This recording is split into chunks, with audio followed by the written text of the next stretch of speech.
A North Florida nonprofit is working to educate the public while also protecting some of the region's most vulnerable wildlife. Yeah, leaders at the North Florida Wildlife Center say that they need more volunteers to help continue that mission.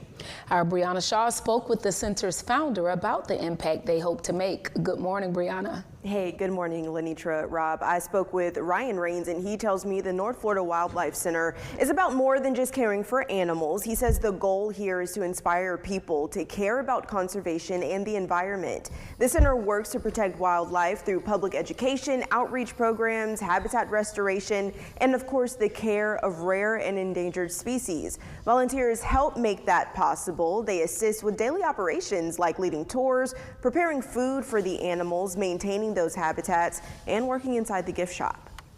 So our goal is to inspire our visitors to conserve wildlife, even if it's indirectly by making small changes in their daily lives through immersive and meaningful experiences here at the Wildlife Center.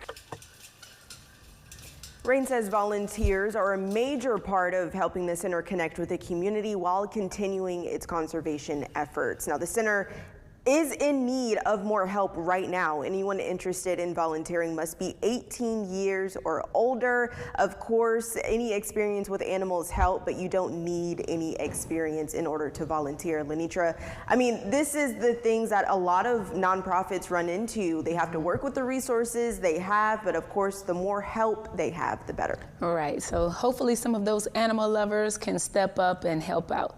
Yes. All right, thanks, Brianna.